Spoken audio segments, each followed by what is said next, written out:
बात ऐसी है कि मालेगांव में पहली बार मैं नहीं आया हूँ। मालेगांव में हमारे पार्टी के उपनेता अद्वैत यानी आबा हिरे जी चुनाव लड़ने वाले हैं। मैं कल धुलिया में था, अभी जलगांव जाऊंगा, नासिक में था। पूरे उत्तर महाराष्ट्र एक ऐसी जगह है कि जहां ज्यादा से ज्यादा उम्मीदवार महाविकास आघाड़ी पर चुन के आने में हमें तकलीफ नहीं दिखती। पूरा जो माहौल है उत्तर महाराष्ट्र का वो महाविकास आघाड़ी के साथ दिखता है।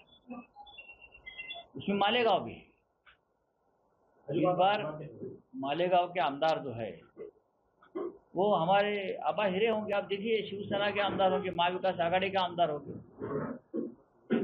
तो अगर हम यहाँ चुनाव लड़ने वाले हैं तो हम यहाँ हमारा आना जाना रहेगा और 2 महीना बाद में तो उनको ही देखना है सब यहाँ। म्हणजे गटागटाचा विषय संपला का?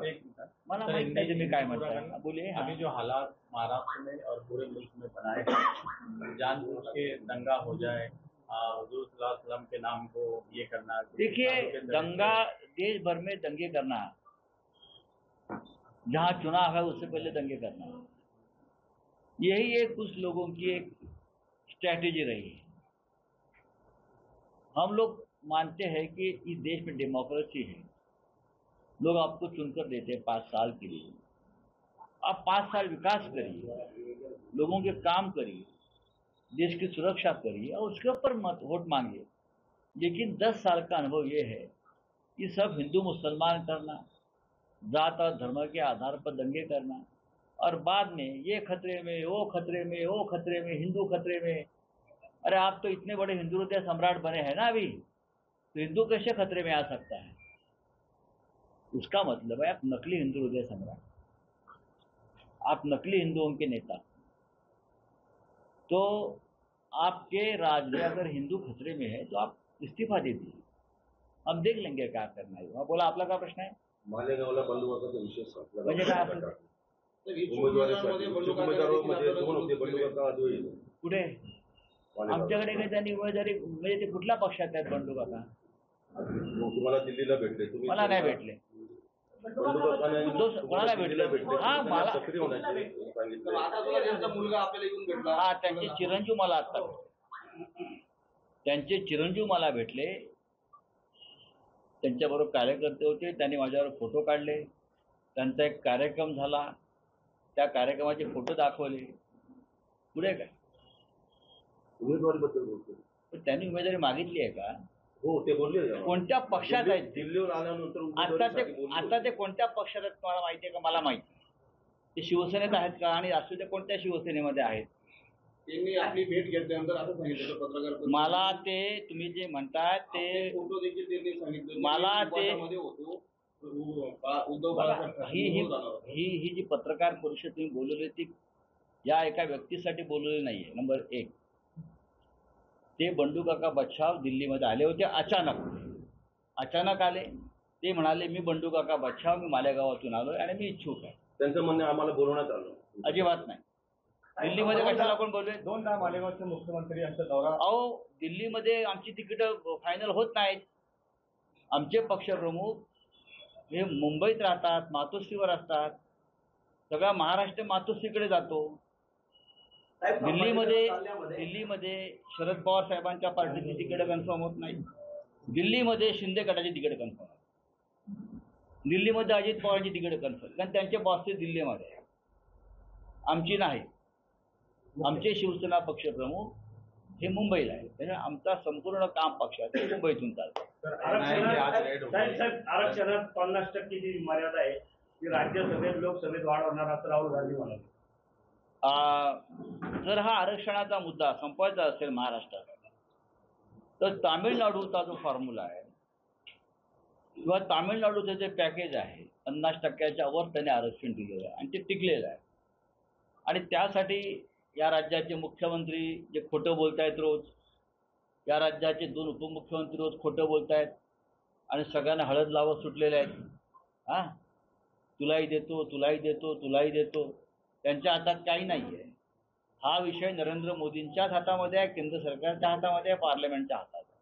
त्याच्यामुळे या विषयावर चर्चा दिल्लीमध्येच होईल आणि आम्ही सगळ्या भूमिकेच्या आहोत।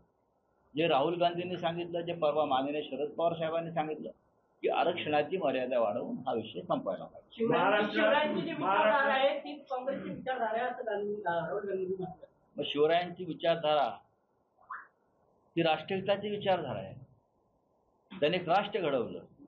काँग्रेस पक्षानेही देशाच्या स्वातंत्र्य काळात कार्य केलेलं आहे. ते राष्ट्र घडवण्याचंच कार्य होतं. आणि पंडित नेहरू या देशाचे पहिले पंतप्रधान ते मनमोहन सिंगपर्यंत जी प्रक्रिया आहे राष्ट्र घडवण्याची, तर काँग्रेसचं योगदान नक्कीच मोठं आहे. साहेब, गाव राज्यात पेटे राज्यात शिवसेना हा नारा मालेगाव दिला जातोय. गाव पेटे शिवसेना हा नारा दिला जातोय. मग ठाकरे सेना हो हो कुठला ए बेटा नको त्यांना विचारू द्या. साहेब, प्रश्न विचारतात तर 2 मिनिटं थांबा. साहेब, नव्यानं शिवसेना हा नारा दिला जातोय. मग नव्यानं जुनी शिवसेना म्हणजेच ठाकरे सेना हे समीकरण या विधानसभेत नेमकं कसं साध्य होणार आहे? शिवसेना जुनी नवी वगैरे हा जो प्रश्न आहे तो चुकीचा आहे. शिवसेना एकच बरं का. बाकी सगळी मोदींच्या झाडाला आलेली बाणगुळ आहेत. शिवसेना एकच बाळासाहेब ठाकरेंची, उद्धव ठाकरे यांच्या नेतृत्वाखालची आहे. जुनी शिवसेना, नवी शिवसेना, अमुक शिवसेना नाही. एकनाथ शिंदे आणि त्यांचा गट जो आहे फुटलेला, हा भारतीय जनता पक्षाच्या झाडाला आलेली बाणगुळ आहे. तुम्ही आज जर त्यांचे मोदी येत आहेत त्यांचे होर्डिंग आणि पोस्टर पाहिलेत तर मोदी असे एवढे मोठे आणि बाळासाहेब एवढे आहेत त्या पोस्टरवर, त्या होर्डिंगवर. आणि बाळासाहेब आणि शिवसेनेच्या राष्ट्रीय पोस्टरवर कधीही दुसरा कोणाचाही फोटो नव्हता बाळासाहेबांबरोबर, हे लक्षात घ्या. आज त्यांचे एक नवीन सेनापती आहेत, त्यांचे फोटो लागतात. अमित शहाचे फोटो लागतात, त्यांचे फोटो लागतात. ही शिवसेना नाही, ही मोदींची सेना आहे किंवा अमित शहाची सेना आहे. तर त्यांना तुम्ही शिवसेना म्हणणं हा महाराष्ट्राचा आणि बाळासाहेब ठाकरेंचा अपमान आहे. साहेब, महाराष्ट्रात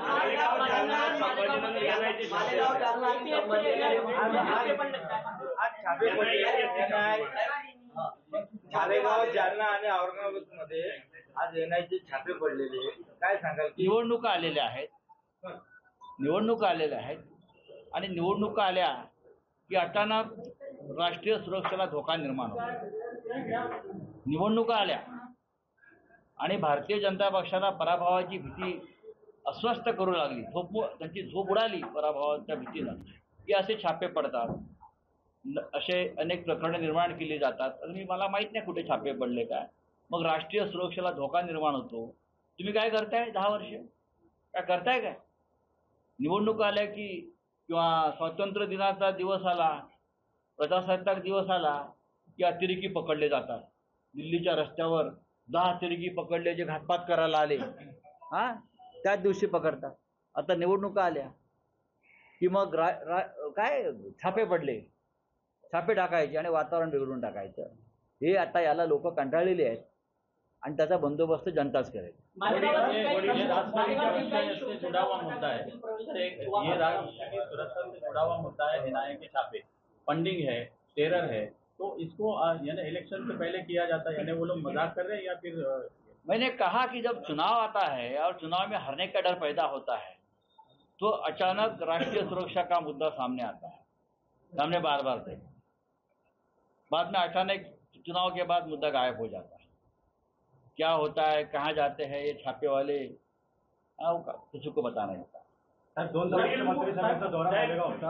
वडील 70च्या पुढे गेल्यावर मुलाकडे जबाबदारी देतात. काही जण ऐकत नाहीत. एवढा हट्टीपणा करण्यासाठी आता अजित पवार म्हणाले. कशाला तुम्ही त्याला एवढं महत्व देतो? आजही माननीय शरद पवार साहेब बघा, हा घरातला मुलाचा आणि बापाचा प्रश्न नसून राज्याच्या देशाच्या नेतृत्वाचा प्रश्न.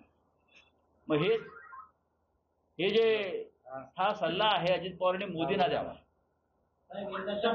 हा जो सल्ला आहे जे शरद पवार साहेबांना देत आहेत तो त्यांनी 75 वर्षाच्या मोदींना द्यावा. मोदी पण थकलेले आहेत. मोदी थकले आहेत. मोदींना आता काही गोष्टी सुचत नाहीत, आठवत नाहीत. रोज जे खोटं बोलतायत ते काल काय बोलले तर आज आठवत नाही, सांगत नाहीत. हा सल्ला अजित पवारांनी हा मोदींना दिला पाहिजे. मोदींचं वय सुद्धा 75 झालं. नरेंद्र मोदी म्हटले की ड्रग्सच्या पैशातून काँग्रेसचं सरकार आणायचं आहे. काय नरेंद्र मोदींनी आता महाराष्ट्रात सांगितलं की काय ड्रग्सच्या पैशातून महाराष्ट्रात काँग्रेस सरकारचं आणायचं. असं आहे की मोदींच्या गुजरातमध्ये मुंद्रा पोर्टवर जो अडाणीचा पोर्ट आहे तिथे गेल्या 5 वर्षामध्ये 38 लाख कोटीचं ड्रग्स पकडलेलं आहे. 38 लाख कोटीचं. हे ड्रग्स इराण अफगाणिस्तान सारख्या देशातून इथे आलं. अजूनपर्यंत त्या पोर्ट्सवरती कारवाई झालेली नाही. महाराष्ट्रामध्ये जे राज्य आहे ते भारतीय जनता पक्षाचं राज्य आहे आणि ललित पाटील सारखे लोक जे पकडलेले आहेत त्यांचा सरळ संबंध शिंदे गटाच्या लोकांशी आणि भारतीय जनता पक्षाच्या लोकांशी आहे. काय कोणावर काय कारवाई केली? मोदींचं वय 75 झालंय आणि त्या वयाचा परिणाम आता दिसतो.